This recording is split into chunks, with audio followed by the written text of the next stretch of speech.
So this is from a book, obviously. There will be no curiosity, no enjoyment of the process of life. All competing pleasures will be destroyed.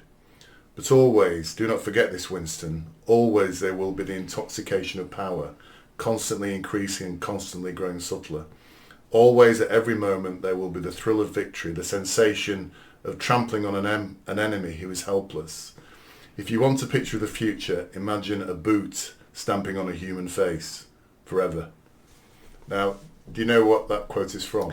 Only because the quote mentioned the name Winston. So because of that, I know it's 1984. Yes. And that phrase, that phraseology there, so this is somebody in the power, this is, I can't remember the name of the character, the one who's a mentor to Winston Smith, who ultimately turns out to be betraying him, is a member of the government, basically. And he's describing how the government are achieving their power and what they intend to achieve. And that description there, is that, do you think, where we might be at the moment, or heading at the moment? I think we're definitely heading along that line. We've known for a long time, I've known for a decade or two, that all our governments are slowly becoming more authoritarian.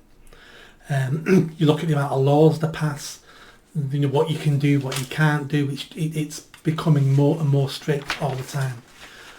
What Starmer's done is he's now just taken one step further and has shown us he wants to be an authoritarian. He's now coming across as adamant of this is the way it is. He's doing exactly what the Tories did, except he's now got rid of the pretense. And now there's no pretense now. Yeah. He's not hiding the fact he wants to stamp down on any kind of dissent from the people against his policies, what they're trying to do. And he seems to be doubling down. I think he was on TV again today talking about division and racism and all that sort of stuff, not acknowledging the fact that people might not be happy. I think that was happening. I think what's quite interesting, going back to 1984, and it's a long time since I've read it. I didn't reread it, but I kind of went through it. It's quite interesting because 1984 there was no idea about social media, the internet, anything like that. But there's a paragraph here. The party. This is a synopsis of the book. The party brutally purges out anyone who does not fully conform to their regime, using the thought police and constant surveillance through telescreens, cameras, and hidden microphones. Those who fall out of favour with the party become unpersons, disappearing with all evidence of their existence destroyed. Now that I think is quite chilling, because that is what is happening now, isn't it? If somebody writes something on social media, whether it's Facebook, Twitter or whatever, that the party, the government think is not appropriate, those people are now being arrested and being put into jail. They're being disappeared, aren't they? They are, but this isn't new. So Orwell based this dystopia on the Soviet Russia. He based it on that, and that's what was happening then, apart from the lack of technology. So people were spying on dissidents. Family members were paid to spy on them.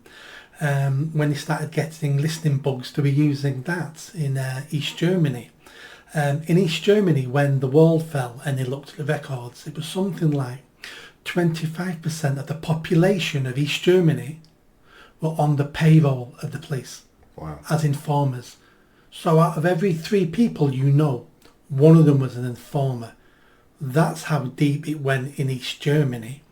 So it's only with our increasing technology that we can do some of the spying now. But this has always gone on, and he foresaw the advancement in technology. He knew where this was going to go because he understood this ideology, this control. And that's the way it's working now. So if you go on Twitter and you post something, or go on YouTube or post something, and you're saying things that certain members of the society, and we talk about 25% of East Germany being informers, informers, but how much of this country is the public sector? What percentage of this population is employed by the public sector? But you have all these people trolling and looking through... 6 million people work for the public sector in the UK. Which is 10% of the population. So 10% of the population here work for the public sector. We have Twitter, Facebook, all these things. People are constantly looking at this, checking it. Not just people who are paid to do it. I'm talking about ordinary members of the community. And if they see something they don't like, they report it, don't they? Yeah. To the police, to whoever it might be, to Twitter themselves. So we have this surveillance happening almost on a voluntary basis at the moment. And that's how you end up with a non-crime hate incident logged against your name on the police. Yes. So you don't even know you've got it. Yeah. You've broken no law, you've not been to court, you've not stood in front of a jury of your peers, no verdict has been announced, but yet on your police record is a non-crime hate incident that will come up on a DBS, that will ruin your future career, and you might not even know that's on your record. Yeah, yeah. And all these incidents following the Southport riots, in inverted commas, all these incidents where people, we now think 1,000 people have been arrested as a result of this. All these incidents, a lot of the people, and we're going to go through a list actually in a minute of what happened. All these people were presumably dobbed in by somebody who read their message and reported them to the police or something like that, I'm guessing.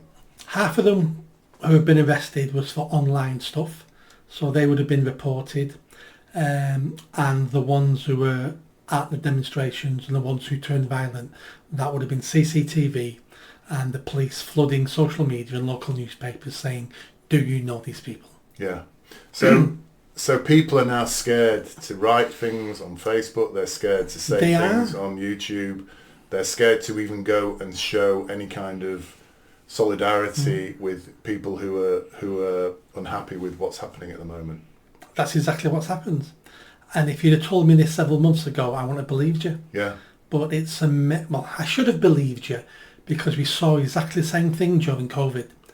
We saw how weak and cowardly most people are, and that was the lesson out of COVID. And we've learned the same lesson out of this, that people who are quite willing in good times to stand up and be anti-establishment and have an opinion, and I don't care what you think of me, the second it looks like there's a consequence of this, quite a lot of people now are going, I'm not saying anything anymore now. I'm scared. I've got a family, Nick. I can't afford to go to jail. It's like, well, don't you think those prison guards at Auschwitz had a family? Don't you think they had children they needed to feed? And a lot of the stuff I'm seeing online and messages coming to me and conversations I'm having, 50% of it, I'm just seeing cowardice. And then the other 50%, I'm seeing defiance. And, a bit like me, I'm saying to people, I'm not changing. The police know where I live. The police have all my details because I've been a public figure now for 4 years.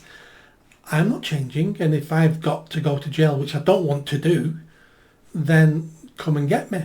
But I'm not for changing because I know where this will lead if everybody turns into a coward. Yeah. And I'm determined not to be a coward. I'm not a brave man. I'm just not a coward. There's a difference. Yeah.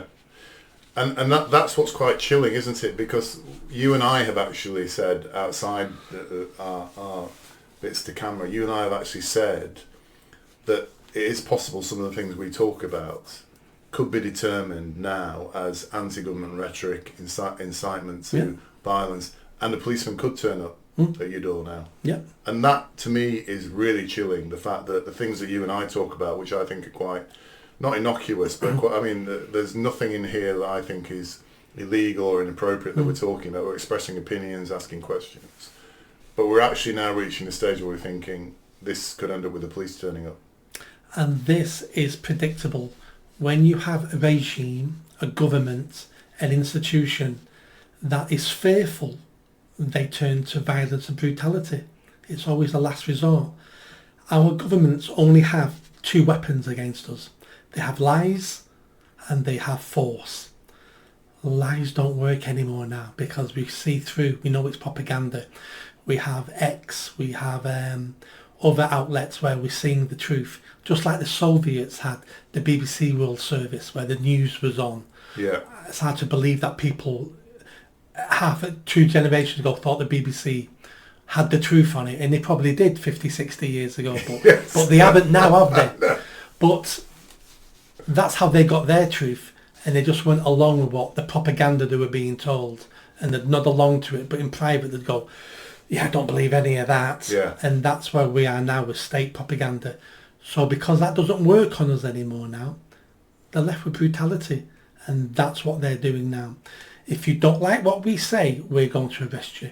If you go on the streets, we'll arrest you. If you do this, we'll destroy your life. We're already making notes on you. We've got a file on you now. We can put stuff on your police record so you won't pass a DBS check. So you won't work for many organisations. This is brutality. And we're already there. Things can get worse, a lot worse than where we are now. But we're already there. We're just in the foothills of it. But there's only one direction at the moment where it's going. And that's because the government's afraid. Politicians are afraid. The elite are afraid. Because they can see the people stirring. And they're going, we have no answers for them. Because they want us to change everything. And we want to change nothing. So therefore, heavy hand on them. Did you enjoy that video? I think you did. Come on now. Hit that bell. Subscribe. Comment. Let's build this channel. I need more followers. I need more subscribers. Be part of the journey. See you soon.